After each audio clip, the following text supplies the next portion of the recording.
Get him on. I can see it coming out of the corner of my eye. Ah!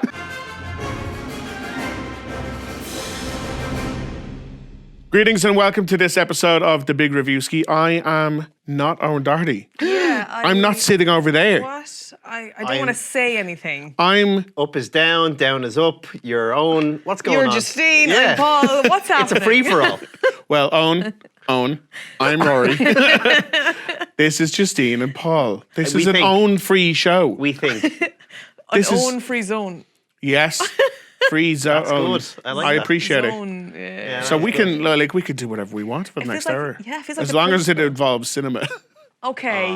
I know. Still boundaries. I was thinking we could have literally done anything. It's like when the teacher's away out of school and you have a substitute in. But then we wheel in the TV, but we have one here, so it's already there. Yeah, but Oh, this is going to be fun. It's we Or hope, carnage. We hope so. Or carnage. One or the other. We do have specific things to talk about because coming up we've got LOU FERRIGNO, the original Incredible Hulk, is on the show. And one of the best men of any best man in cinema. Yes, absolutely. We've got a lot to review this week as well. We've also got some lovely tickets to Omniplex. And the thing I want to talk about straight off the bat is we've got tickets to give away to the premiere of It Chapter 2. Have you seen It Chapter 1? No.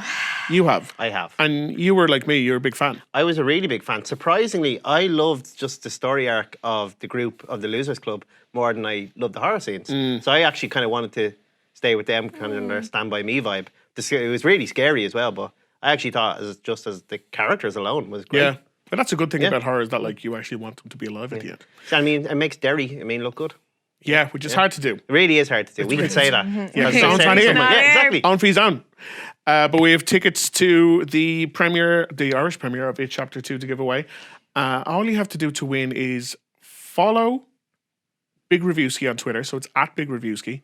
And then tweet us the exact moment during the show when Pennywise the Clown appears. Jump scare. He will appear at some point in the next 45 minutes to an hour. You just have to tweet us the minute and second he shows up. It seems simple I'm enough. just scared. He's not like jumping out behind the curtains here, and like. Well, no. we're not giving anything away, but he will appear at some point. Okay. Maybe behind Justine. Yeah, 'cause maybe that's- right under her chair. I mean, really? Because I can't deal with that. I mean, I'm not going to. Well, that's on you. So you're saying. Okay. So you're saying that there's clowns in this show? This clown, it is a clown inhabited show. Yeah, This guy. all went to clown college, and now here we are. Okay. So first things first.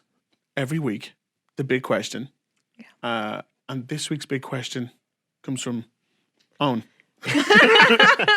It is, a bit of a scary show this week coming up with Rory's film he's looking forward to the most and Del Toro's latest ability to haunt your dreams. So I'm lighting the mood. We've got Good Boys in cinema right now. You were chatting about it last week, and also SETH ROGEN, so hot right now. He's got The Boys, not Good Boys, another show that's doing quite well. Yeah, a big fan. gifted writer and actor. We also all loved. What was it? Film with Charlize Theron this year. It was Long Shot. Long Shot. Really good. So, what is your favorite Seth Rogen moment in a film he starred in or wrote? Because he's prolific. He is a very talented man, both in front of and behind the camera, and you're a big fan. I am a big fan. You want to hug him. I would definitely give him a big hug, a lingering hug that he would be like, okay, That's enough of that That's now." enough hugging to see. So The Rock's gonna be so jealous. Yeah. I think The Rock at this Yeah. point, he understands. Justine, she has a lot of love to give to a lot of needs people. Yeah, I'm Like- a lover, not a fighter. Yeah, Bo is back there. Bo is he's top tier. Is he up there? Yeah. And now we've got Seth. Yeah. All right, well, Paul, your question. What was your answer? Would have known. I think we all kind of would have known him early on in Freaks and Geeks, but like in terms of his film career, it had to be 40-Year-Old Virgin when he played Cal. It was such a great supporting cast in that, and comedic actors. Paul Rudd in there, but there was one moment when Steve Carell's character is just talking like, what happens if I tell Catherine Keener, the main character Steve Carell was dating, that he's a virgin, and he's like, sweet, she might like that. That means that you don't have chlamydia. But then, like, well, what if she laughs at me? And then just that instant jump to like sheer anger just makes me laugh all the time. But he's obviously a bumbling idiot, so he instantly takes it back, and nobody does want to punch a woman in the head. No. But he just instantly jumps in and just like, well, punch her in the head. But then he kind of rolls it back in and says, well, punch her emotionally, and trying to dig himself out the hole. But kind of set the for his character and also his career, because he's very kind of bumblingly, stupidly on the money with a lot of romantic stuff in his films. Yeah, yeah. He does seem kind of clued in for someone who He really shouldn't Yeah. shouldn't be. But Yeah, this was sort of the start for me in terms of that kind of persona, and I just Yeah. love his knee-jerk reaction. Oh, he looks so young there. but also he already looks 40 years old. It's crazy. Right. How's he doing this? Well, here's a clip from the 40-year-old version. Tell me. I'm a virgin. Sweet. I like that because you don't have chlamydia. And I know that. And that shit is everywhere. What if she laughs at me, though? Then you punch her in the head if she laughs. I'm not gonna punch her in the head. She's really sweet. No, I mean, you punch her in the head emotionally. Yeah, that's a fantastic scene, fantastic movie. I think, yeah, everyone in that is great. Catherine Keener, Keener, she is good. Is Steve A young Carell Jonah aging? Hill, a very, very young Jonah Hill. buying those Elton John boots Yeah, in the he's there. second-hand shop that he can't buy them in. A lot of love for that movie. Yeah. I went with something a lot more modern, something very, very different. I went with Sausage Party. Nice. Oh my. Okay. I think Which- I know what you're How going with do in you- Sausage Party. It was hard to like pin down, because the thing about this show is we have to be particular in the decisions we make, because we have as wide an audience as we can possibly get. So when you have a film like Sausage Party, where there are some particular scenes that, even though it's food, Yeah. it's still Animated sex. overtly scenes. sexual. Yeah. Sex, Totally. that was a full-on orgy. Oh yeah. Full on food orgy, Yeah. which normally is fine. Yeah. But not in this case. So Yeah. here's a short enough clip from Sausage Party, which even in its brevity is bleeped to death. Oh my. Yes, I'm the first to enter eternity. Oh, potato! Way to go, buddy! The pipes are coming. Oh, Jesus! Oh, gummy skin! She's peeling me. Stuff! Yeah, I remember seeing that film on a date, and we had a lot to talk about after the date. Did you go for food Sausages? afterwards? Yeah, it was good times. I didn't go for Sausage Party, but I too struggled with picking a scene that didn't have a lot of cursing. He likes the cursing. He does. And when it's not cursing, it's drugs, and when it's not drugs, it's sex. Yeah, that's his trilogy Yeah. or trinity. You can see why he's Trinity. got fans in the room. Absolutely. Yeah. So I went for Superbad. Okay. So he doesn't have. He's like a sideline. Well, no, kind of a sideline character. Now Yeah. the two main duo in this film is Jonah Hill and Michael Cera. But I think the two officers of Bill Hader and Seth Rogen in this film are bloody fantastic. I'm sure it's Hill and Sarah based on Rogan and the writer, Greg Matola, yeah. They're based on him. Amazing. So he plays Officer Michaels in the film, and Officer Slater is played by Hader. And I just think they are fantastic throughout this, as like kind of looking out for McLovin, and the ending scene where they help him look like such a badass, bringing him out of the party. I wanted to pick that scene, but there was way too much curse, and I was like, our editor's going to have an ordeal. Fair. So I just picked where they land on the scene as the most incompetent police officers in the world, Oh, yeah.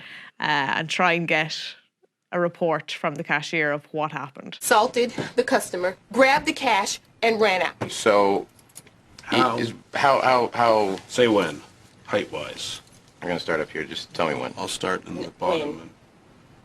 Whatever 5'10" is, he was 5'10". Ethnically, I mean, I mean, was he like us or A woman? no? Female? No, Is that what no, you're no, I asking? was Was he Like What? African? Was he African? African. African. No. He was American, and he was like you. He looked just like He you. was Jewish. Just like you. Okay, Jew. Okay. It's an odd crime for a Jew to Yeah, commit. no, pretty docile. Okay, so we have an African Jew wearing a hoodie. No, you don't. No. No, that's not what I said. Is that what you heard me say? I said he looked like you. Do you look like an African Jew? No, I look like a cop. Yeah. So, just also to point out that when I was looking this up, this film came out in 2007. Feeling old. I feel so ancient. That's upsetting. So how old is McLovin now? He must be in his 50s. Oh my God. Like according to his... I do. He's still in Hawaii out there. Yeah. Making that Irish R&B music. Yeah. You are, you seal. It's just a Sexy fantastic- hamburger. There's just a lot. There's a lot to enjoy. There's so many jokes like all in a row. That was such an iconic film. Like, I would still quote that, or people, you know, there was just so many references to that have just made it into culture, pop culture. Yeah. Rogan started writing that at 13. What? Yeah, with your man, Is it Evan Goldberg? Evan Goldberg is his partner, yeah. 13. What were you doing at 13? Watching this movie. Well, they're all fantastic picks. If you have any favorite particular scenes from Seth Rogen's filmography, massive filmography, do let us know on @Big Reviewski. Seth, if you're watching, you let us know what your favorite Seth Rogen scene was to act in or write or produce or whatever. Slice of sausage. Listen, Yeah. far be it for me to judge. Next, big trailer.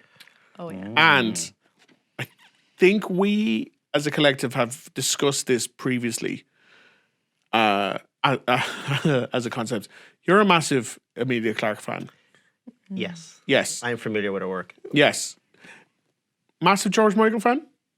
Massive Bridesmaids fan? Oh, yeah. Are you assuming I don't like George Michael as well? No. I'm trying to get like. Wham is my jam. Oh. Yeah. Oh, yeah. Freedom Wake by me Wham. up Yeah. before you Yeah. go. That's what I'm saying. It's good life advice too. So collectively, very, very excited for Last Christmas, which is a Christmas movie with Emilia Clarke to the music of George Michael, directed by the guy behind Bridesmaids, written by Emma Thompson. And starring him. Starring Emma Thompson too, yeah. And also, it seems like half the cast of Crazy Rich Asians are in there. Now, here's the thing.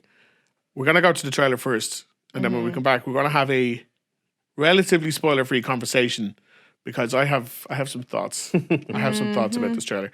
Here is the first trailer for Last Christmas. What? Jesus, where'd you come from? Well, what are you looking at? Might be a falcon. Oh, damn it. I think you just pooed in your eye. Yeah, I think so. It's good luck, you know. What is? Getting pooed on by birds. I'm busy, you're weird. Goodbye. You've missed 5 doctor's appointments. Mum is scared. So, tell me about sleep. She never sleeps. Exercise? Religiously. Not at all. Alcohol? Oh, she's drinking like the pirate. Well, okay, fine. Thank you, doctor. Thank you so much for your time. Let's go, Mum. So, the yesterday trailer, I had ideas. I was not wrong. You were, Definitely not right, but not out In of the the right realms. ballpark. Yeah. I have some thoughts about the character of Henry Golding, who is the handsome love interest in this, and I've revealed them to you both. And I don't want to spoil anything for anyone who doesn't have the same ideas. But if you watch the trailer, it does seem like it seems pretty obvious to me. When you said it, I'm like, oh my God, how did I not see that? I hope I'm wrong. I'd like to be wrong. I'd like to be wrong in the same way I was wrong about yesterday, and that I wasn't wrong, but it still managed to surprise me. This is really, if I go see this film, I'm going to be thinking about that the whole way through now. But it does look really funny. It looks really good, Yeah. yeah. It looks. Doesn't look very cynical for a rom-com. Looks actually quite original. She looks and very dark a bit. cynical. You think? I think her character Yes. is she's like, I hate Christmas. Yeah, this job. But She's perfect for comedy. Like, if you see her, I know Game of Thrones is very serious. If you ever see any Emilia Clarke interview, I think we had her for Solo. She is just infectious, giddy energy. Yeah. She's perfect for something like this. when I chatted to Emma Thompson for Late Night, she said exactly the same thing. She was like, Emilia Clarke is one of the funniest people I've ever met, and she definitely needs to do more comedy because she's got such perfect timing. And she's not afraid to make a fool of herself, which is very important if you want to be funny. So yeah, this film is, on top of being very funny, I I'm definitely going to cry watching this film. Yeah. Like in a way that like you ugly cry during Emma Thompson's scene during Love Actually. And I have a general theory about Christmas films that even if they're good, because it's Christmassy, you almost give it an extra star because it's like timeless. It stays with you longer. If it's good, like Yeah. even you go that extra way if it registers, because like Christmas films just stay with you in a way that other films don't. Yeah. Because there's no other film where you're like, oh, what time of year will I watch this? Yeah. And whereas when it's Christmas, you're like, I'm gonna watch. Like I could feel this could compete with Love Actually for me because that's where I'm putting it on like what I'd compare to. Absolutely. And I cried watching Love Actually, even though I know it's trash. Hey, we got a bird crapping in her eye here. I'm there. What's not to love? Last Christmas is out very, very smartly on the 15th of November. So there's a full 6 weeks of watching this before Christmas. And it's also got George Michael music in it. What's not to love? Yeah, exactly. Yeah, there's You only have to wake you I'm up. too excited for it, to be honest, because I love a good rom-com. But now I'm excited for Christmas. No. This is what's No, it's August. No, you need to get a grip. This isn't the Christmas An own free Love zone and a rom-com. Christmas free zone as well. Yeah, we do not talk generally about Christmas until Halloween's over. Yeah, true. So you can and just, Penny is popping out at some point during the show, so or is he? Could be under your chair right now. it's freaking me out, honestly. Like, so don't you dare. No, he may or may not appear. I don't know. No, he definitely will, because otherwise we can't give the tickets away. But that is Last Christmas this November. Very, very excited. Yeah, all excited to see that. Yeah, can't wait. Yeah, fantastic. This week's big interview. It really is big because it's as big as it gets. He's huge. He's a huge man and charming. Oh yeah, and he sat funny. right there. LOU Ferrigno from The Incredible Hulk, from what's that show that I don't like and everyone else loves? King of Queens. Yes. From I Love You Man, obviously. I Love You Man. It just slays. Oh, he's fantastic. Best wedding party I've ever seen in any cinema, in any film. Fair. Great. He came into the Big Reviewski set to talk because he was over for Dublin Comic Con last week, and loads of people from Joe came over It was the busiest set I've ever seen, but they were really here just to shake his hand and have photos, and he was the most accommodating, lovely man, just like literal gentle giant ever. Sure, also he's got some stories. He was pumping iron with Arnie, wasn't he, in that as well? He was, yeah. Like over the course, the full interview is up on Joe's YouTube page right now. But we talked about his time with Arnie pumping iron. He was the personal trainer for Michael Jackson leading up to his last ever world tour. He's a very very interesting life. He had lots to say about Steven Seagal.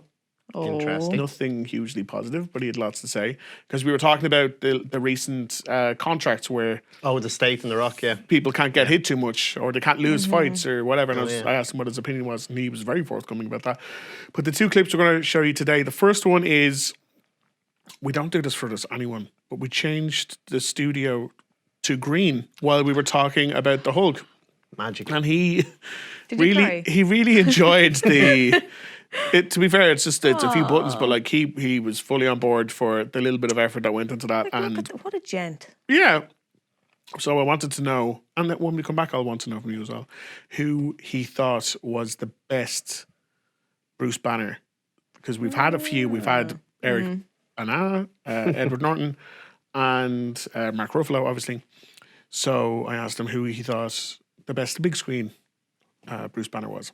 How do you feel those directors kind of took care of that character? Because obviously you must feel plenty of ownership for who he is. Well, when Ang Lee first did the Hulk, I was disappointed because I wanted him to use me for motion capture because I know how the Hulk moved, but he did himself. And the Hulk was too cartoonish.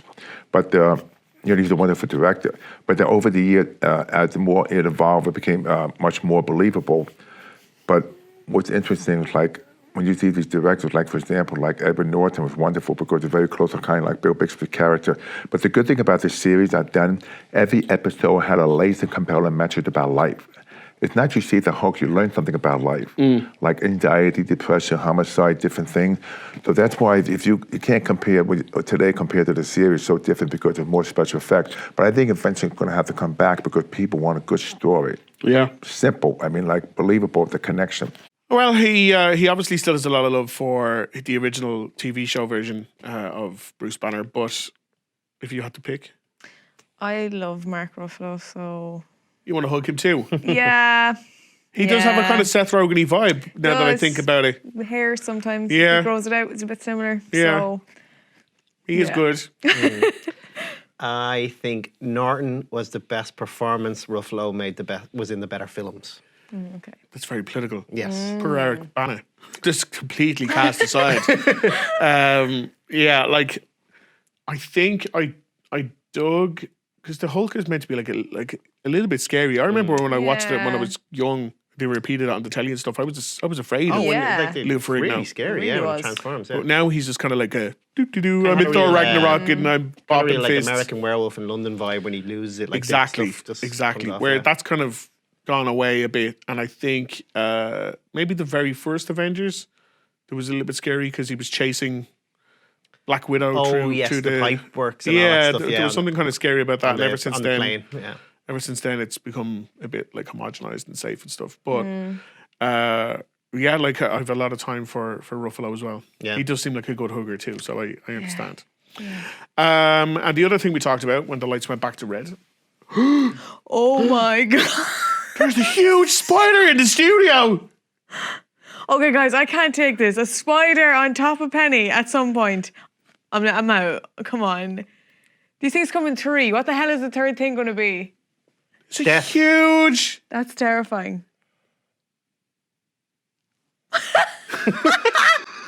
Get him on. I Is he can being see it coming out of the interviewed? corner of my eye. Ah! Yes, when the lights went back to red, back to normality, we discussed I Love You Man, and basically I was like, is there going to be another I Love You Man sequel? I Love You Man 2, but TOO. I Love You Man More. Oh, I Love You Too, Man. I don't know. Just be I love Totes you, my goats men. or Toots my goots. Something like that. What's Jobin Strikes Back. There's money. He's in the suit. That's fantastic. But yeah, I was like, have you talked to Paul at all about Paul Rudd? Sorry, at all about. He runs all his ideas by Paul. That'd be great. Get me in there.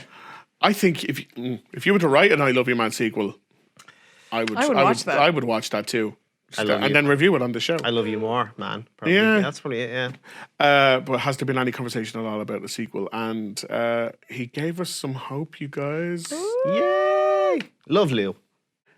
Everyone, every single person I spoke to said how much they love I Love You Man. That was a funny movie. That is a fantastic movie, and you're fantastic in it. And everyone wants to know, has there been any conversation at all about getting that gang back together for any kind of sequel or anything like that? Well, I talked to Paul what they want to do it, but I think it's a different time ever because the movie is about romance and bromance. And I think it's a different situation. I talked to Paul Rudd about a year ago, and there's a chance I'd love to do it again because, you know, John Hamburg, who directed Zoolander and Meet the Fockers, he contacted me and said, I wrote a great script when you were in mind. I read the script. I said, I love it. There'll be add more towards the end of the wedding scene. But I knew because when I did King of Queens, and I get to play myself, so it's great to play myself as a character in the movie I Love You Man because they're trying to sell my house. But it's funny that one of the most famous scenes when I have the chokehold, and as I'm choking Jason Segel, I say, don't fight it, and he's going down. That's why when I do a lot of these convention, people say, girls say, oh, could you put my boyfriend in a chokehold for a picture? Girls want you to knock their boyfriends out? Yeah. Fantastic. Wives, I'm telling you, they say squeeze hard, squeeze hard. So yeah, they have spoke about it. Paul Rudd really wants to do a sequel, so that's exciting. That'd be deadly. Great. Yeah. It would have to be about Jason Segel Getting married. Yeah, or like Paul Rudd having a kid or something like that. And maybe getting a divorce. Yeah. That'd be No, sad. that's too That'd sad. be really I'm sorry. sad, yeah. I Let's let bummed everyone Jason out. get married. Jason get married. Jason get married. that sounds Yeah, I would appreciate that. Yeah. Or yeah, Lou Ferrigno get married. exactly. Oh. I like that. I want that to be the thing. Write that, Paul. Yeah. Okay. There you have it. Exclusive. Yeah. So watch the full interview. It's up on Joe's YouTube channel right now. It was a lovely old chat. He's a lovely man. And he kept the seat warm for me, so that was nice. It was nice of him. Like it was a couple of weeks ago now. Yeah, so still warm. It just goes to show you how much body he'd had. Yes. We're gonna review some new movies now. Not just any movies, yes. Rory. No, You're well- very... Well, this I've been talking about this for over a year, I think. So much so that you're bestos. With Yes. the writers. Yeah, I am. The lovely Rasmussen brothers.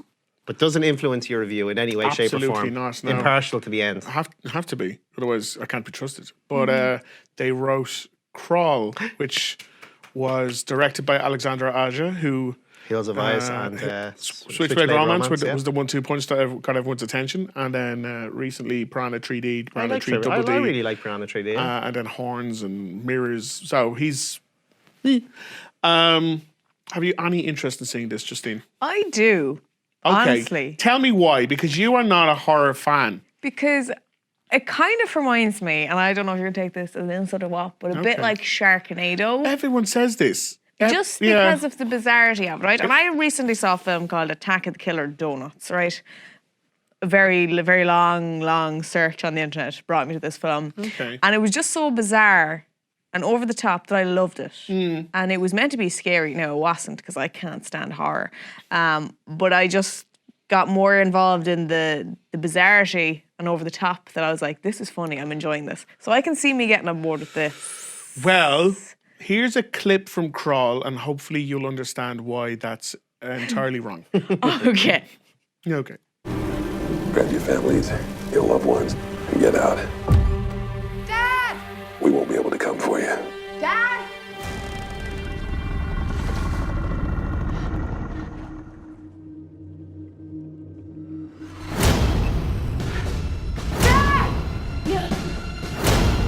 Oh my God. What happened?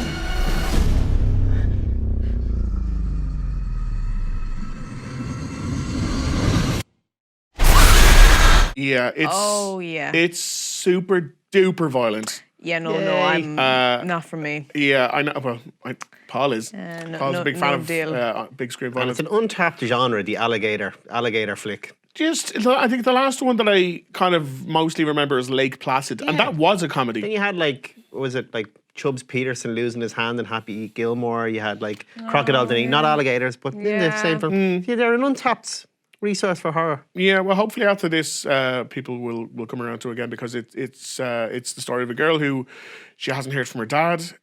Goes to investigate his house because there's a massive Category 5 hurricane.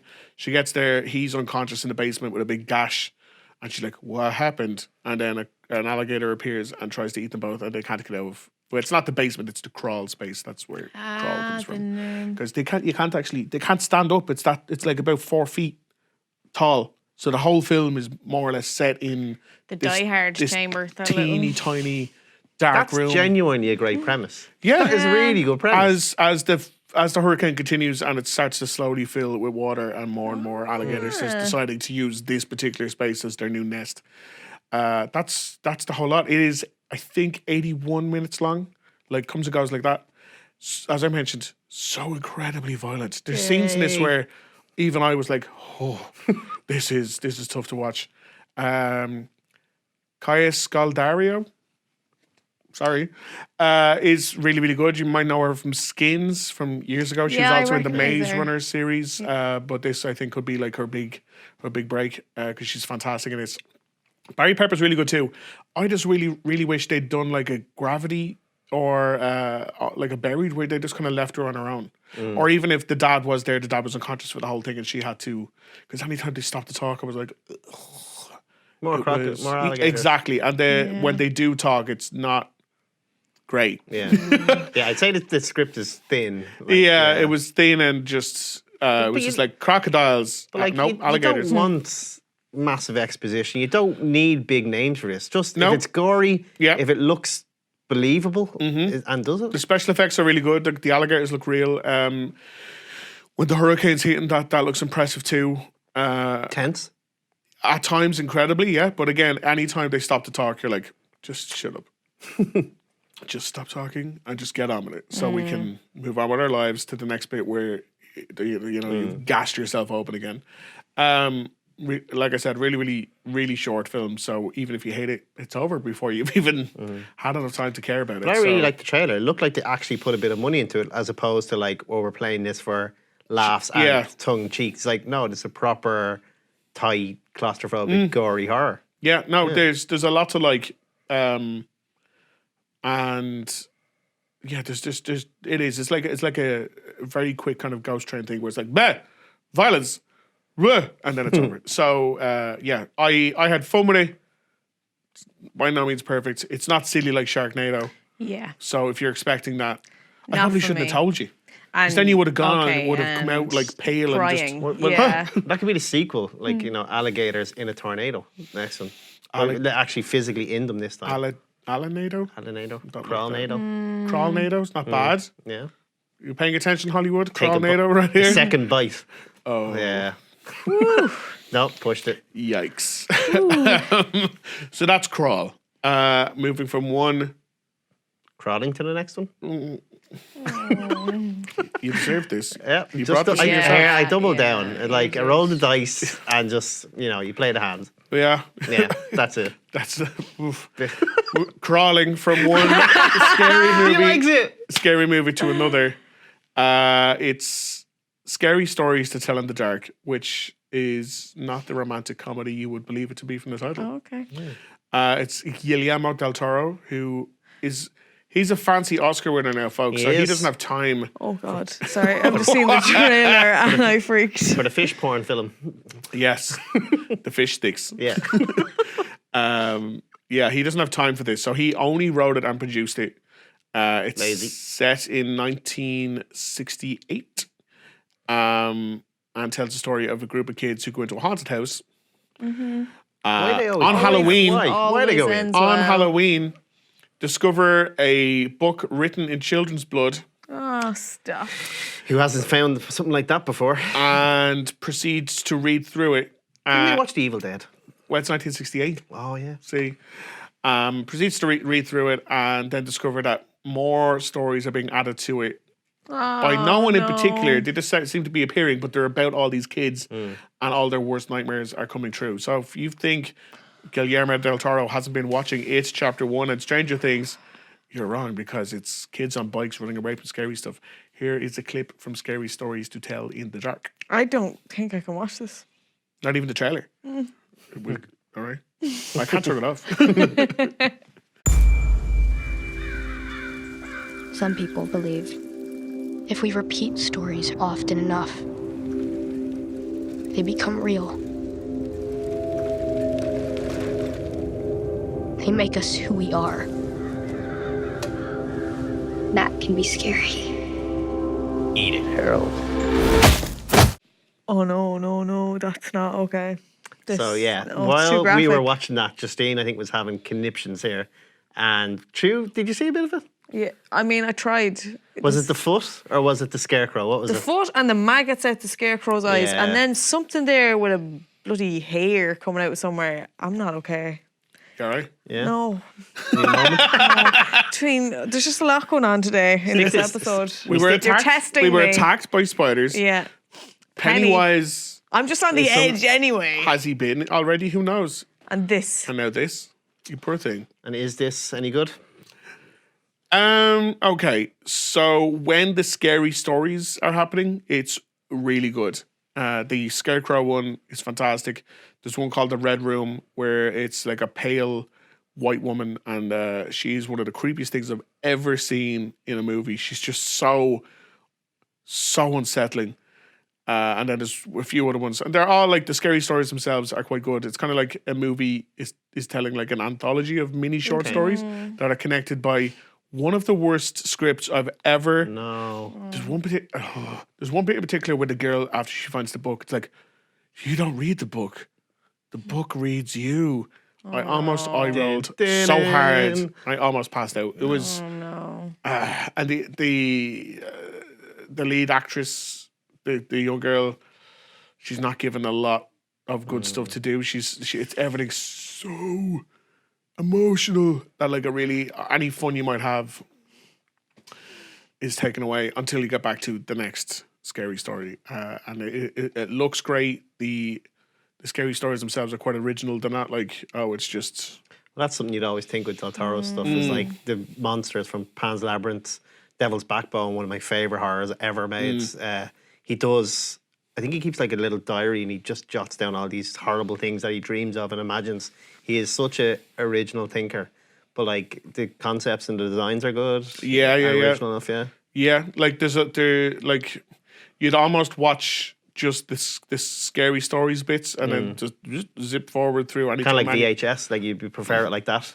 Yeah, like remember again with VHS, it would come back to the story that was connected to them all, and you were like, I don't It was care. only like 10 I don't minutes care of about this. an hour and a half, like compressed, you know. That was, but Yeah. this is really trying to pin it to a backbone of a plot, and it's just like I don't care about this. And there's also a weird like it's on the eve of Richard Nixon getting I think re-elected, and I'm like, is that a Trump Relevant? thing? Is that meant to be like a modern mirror or something? It was everything about it was a bit kind of, but when it stuck to the scary stuff, it was really, really good. And there's one monster at the very end that people in the audience lost it. They absolutely, because he's proper creepy. Like he's one of the creepiest stuff Del Toro's come up with for a while. Yeah, there she is. Do you see her? Oh my god, that Yeah. was terrifying. She is not a nice lady. Oh my god. Would there be potential to kind of like Conjuring universe-esque, like They've set spin it up. them off? Like, They've set it up. The ending is set up for like potential sequels. I don't know how much money this one's made in America. I don't think it's a huge amount, but from what I understand, it also didn't cost a lot of money to make.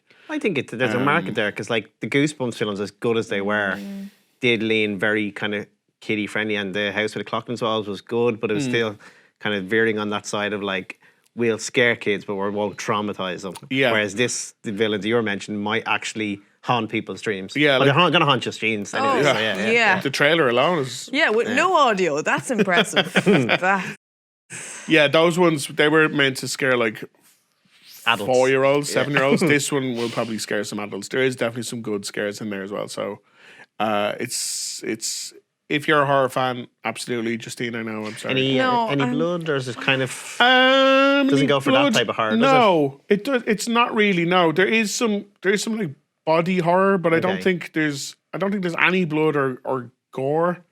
But they do get around that in a very, very interesting way. Well, then it should do quite well, I'd imagine, if it plays to a bigger audience. Yeah, it's still like 15's A here, and I think that's because even though there's no blood, like there's still a high death count.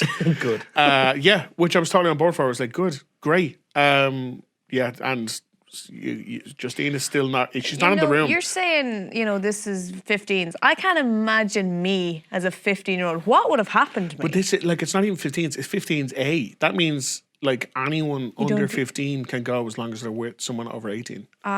So like, You're you done. know. Were you not a Goosebumps fan and stuff when you were younger? Not a chance. I remember when I was 12, actually, that I went to go see Austin Powers in the cinema, but it was You were 15s. No, it was 15s and they won't let me in. But they said, hey, Eight-Legged Freaks is on and your dad's here, you can go to that. And it was 12s with an adult.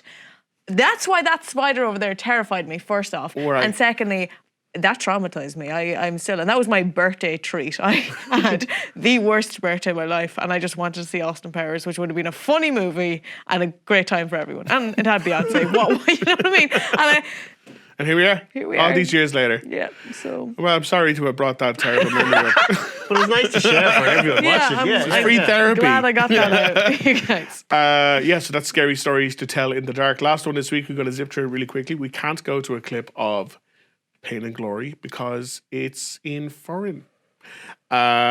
And if you can't see the subtitles, if you're listening on the podcast, you can't. You don't know what anyone's saying unless You can reenact it. Unless you can speak Spanish. How's your Could I Spanish? reenact it? It's my Spanish is El Bado. It is the new one from Pedro Almodovar, who is one of those kind of geniuses. If you go to see anything that isn't in the English language, like if you've seen any of his films, you know he's quite brilliant. Woman on Top's great. It is. It's fantastic. What's it? The Skin I Live In? Yeah, that was amazing too. What's the one? Voltaire didn't. Yeah. Penelope Cruz win an Oscar for Voltaire, was it? Who? Or did Penelope Cruz win an Oscar for Voltaire? Or was she nominated? She might have been nominated. Okay. I can't recall off the top of my head. She's in this. During flashback scene, she plays the mother of Antonio Banderas, and he thinks back to his happier times with his mother. And he is essentially playing Pedro Almodovar, who late in life develops a heroin habit. Like really late in life, is like, well, I've done pretty much everything, so heroin it is. And he feels it might help get the creative juices flowing again. And he is opened up to a lot of memories and starts to cross paths with a lot of people from his life that he's kind of like shut out for different reasons. Banderas is amazing in it. Absolutely amazing. If he's not nominated for Best Actor at the Oscars, it would be a huge shock because he is beyond good. And it will probably end up getting either nominated or picking up Best Foreign Language Feature as well. It's very, very funny, but also I cried like 3 times watching this. So a real emotional roller coaster. It's one of the best films I've seen all year, which is why I had to mention it at all, because if you can get to see it and you're looking for something very different, do go see it because it is El Goodo. It's great because the poster threw me off. I thought it was a really bad poster. It's a weak poster. Yeah. It's like a 90s rom-com poster. It's like something Jennifer Aniston would be in. Yeah, it's Along Came Polly 2 or something. But I can understand why it's a tough sell, because like, how do you sell that film? A director. Fairness, it's a really good cast. Yeah. Well, like it's but like the story people were like, it's what? A director who's finding it tough to make a film. People know Almodovar, like they would know him. Enough people would know, but like the goal here, people, is to get people who don't know to possibly go see it. And that's why they watch our show and listen to your review. Yeah. Exactly. So that's Pain and Glory. To be honest, I would recommend all 3. Great. Not a bad one in the bunch. Like, Pain and Glory is the best one of the 3. But the other 2, if you're looking for like brain off Friday night. Maggots, alligators, heroin. I'm going to have to go for heroin in this scenario. I think we should all just stop saying heroin. Just as a general rule of thumb. Just let's not bring that up again. So that's the reviews of this week. It's competition time. Ooh. And the thing is, the high clue is Owen Doherty's baby. Oh, we all know this. Yeah, That's true. So he birthed the high clue. So this is quite the thing. Can we get last week's one up on the screen? So it's Stark and Bruce, all pals, up to Uncovering Truth. Strange Girl follows leads. I did get this one. Did you do the review? Stark and Bruce, all pals. Yeah. Let me think. I'm not going to think about it here. No, but this is last week's one. So Stark and Bruce, I would think Stark would be like Tony Stark, like Robert Downey Jr. Bruce. Wrong Stark. Okay. Howard Stark. And Bruce, all pals. Bruce Willis. Howard Stark. No. Bruce Dominic Banner. Cooper. Dominic Cooper. Wrong. Howard Stark. Oh, damn it. The answer is Spotlight. Isn't it? Yes. There you go. Thank God. Oh, this whole thing is a shambles without Owen, because I'm just like, is it? I don't know. It is, because it says on the screen. Yes, Owen always says. It's the answer because Owen said it was the answer. Can we get the last one up again? So it was Stark and Bruce. That's Howard Stark. Is just John Slattery. Yes. Bruce is Mark Ruffalo. Ruffalo, yeah. Old pals, yeah. Up to Uncovering Truth. So that's their job in Spotlight. And Strange Girl is Rachel McAdams. Dr. Strange's girlfriend. Yep. Follows leads. I'd say Strange Girls, and she was Mean Girls as well. Yeah, she was. So I'm sure Owen has more meat in that lasagna that he can tell us about next time. He made the lasagna, so the person that makes it has to explain it. That's the rules. But that's how I understood it to be. I'm sure there's probably more to it than that. It's probably Showgirls. It probably is Showgirls. Yeah, like but it said Spotlight. It did say Spotlight. Yeah. So we have to go with that. So that was last week's one. Congratulations to winners. We will let you know via Twitter. Don't forget about our It's Chapter 2 thing, because you have to follow and tweet us. Yeah. Has he showed up yet? We don't know. Well, I'm I'll still never alive, tell. so Maybe you're Pennywise pretending to be Justine. Pennywise is the friends we made. Like, I'm pretending to be Owen. So. Whew. So on to this week's high clue. Now, I don't know. I haven't been given the answer to this. Owen just left this on my desk and then off he went. Well, we have to do the count first. Oh, yeah. So you ready? Yeah. Okay, I'll call it out. Yeah. Santa's Gift of Life. Mm-hmm. No shock, the goat. No shock, the goat gets the goat. One-armed butt holder. So Santa's Gift, so Santa's apostrophe F. Apostrophe S. The the first goat, no shock, the goat, GOAT, is all in capitals, gets the goat, which is just spelled in normal, and one-armed butt holder. Now, I've got that one. I haven't dwelled on the thing with Santa's gift of life, no shock. The goat gets the goat. Oh, yes, I have it, yeah. Good. Yes. Yeah, so if you've got that, be sure to tweet us, or it will be going up on Instagram as well. We will pick winners next week, and you'll get some lovely passes to go to Omniplex Cinemas if you don't already have your Omnipass, which you should, because it's great. But if you haven't, then free tickets. All right. So that's the competition. The 8th one is still working its way through the system, or has or hasn't. I don't know. Maybe he jumped out on me. It's so traumatic we forgot. Yeah. Like, that can happen. You can really forget You had traumatic to events. shut the brain down. It's like, that was too scary. I gotta do it a lot. It's like when Justine watched the Scary Stories trailer. She's like, that's gone I forever. like the watch trailer. Play it again first. And then she remembers. I wouldn't do that to you. Ooh, thank you. I appreciate that. Well, that's it for this week's show. Next week, we have The Informer, which I'm having a hard time not calling The Informant or The Imposter. Yeah. It's The Informer. Films that have already been made. Yeah. This is Joel Kinnaman's new undercover thriller with like a pretty decent cast, like Rosamund Pike and Clive Owen. So we will be reviewing that one and possibly have an interview with the star and director of Crawl, Kaya Scaldario and Alexandra Aja. That could be next week too. Hopefully next week there will be no Pennywise. Thank God. Hopefully next week there will be no spiders. Hopefully next week there will be an Owen. Yes, I was thinking. Yeah, it could be a no. It could be a no. The show must go on. Can we do this whole show again with the hope that that never happens? Is there any chance at all we can edit Justine? That's my payback for all the horror stuff. All right, that's it. Okay. That was a different level of horror. That was. Oh, good God! Thanks for watching. Please subscribe, but not to Justine. That's it. Now. We're not talking ever again. The show must go on. Oh, I'm so proud of that. So proud.